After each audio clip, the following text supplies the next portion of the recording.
আসসালামু আলাইকুম। সবাই বারবার বলবে যে আপু খালি মাছের সঙ্গে ভাজি রান্না করে। আসলে মাছের সঙ্গে নানান রকম সবজি দিয়ে ভাজি খেতে এত বেশি ভালো লাগে।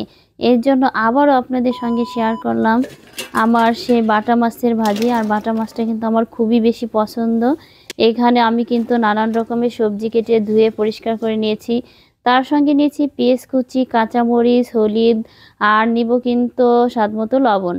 এখন ভাজিটাকে আমি হাতের সঙ্গে অনেক সুন্দর করে মেখে নিব। আর অনেক সুন্দর করে যখন ভাজিটা মাখা হবে তখন কিন্তু অনেক বেশি মজা হবে, অনেক বেশি ভালো লাগবে খেতে। ভাজি হাতে যেটা মাখানো হয় সেটাকে মানে সুন্দর করে মাখাতে হবে, তাহলেই রান্নাটা অনেক বেশি সুন্দর হবে। এই যে পরিষ্কার করা আমার মাছগুলা এখানে আমি কিন্তু দিয়ে দিয়েছি। এখন মাছটাকে সুন্দরভাবে এবং হাতের সঙ্গে সবজির সঙ্গে মিক্সড করে নিয়েছি। এখন সামান্য পরিমাণ মতো পানি দিতে হবে, কারণ অনেক বেশি পানি দেবো না, কারণ এটা হচ্ছে ভাজি। বেশি পানি দিলে আমার সবজিগুলো একদম গলে যাবে, ভাজি পারফেক্টলি হবে না। এর জন্য আমার পানি দেওয়া হয়ে গেছে। এখন কিন্তু আমি চুলাতে কড়াইটা দিয়ে দিয়েছি। এখন ঢাকা দিয়ে কিন্তু রান্নাটা শুরু করে দিয়েছি।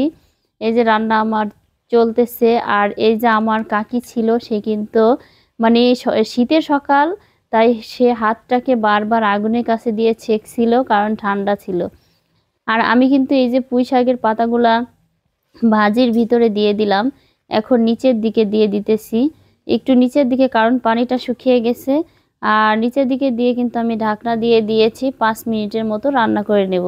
এই যে 5 মিনিট পরে ফিরে আসলাম।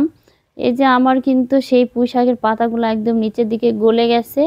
আমি একটুখানি ধনিয়ার পাতা ছিটিয়ে দিলাম আমার ভাজির ভিতরে।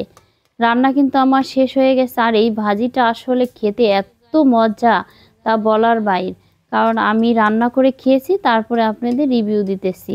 এভাবে বাসায় অবশ্যই কিন্তু ট্রাই করে দেখবেন। কালারটা কিন্তু মাশাআল্লাহ অনেক সুন্দর আসছে। কালারের থেকে কিন্তু খাবারটা অনেক সুন্দর ছিল।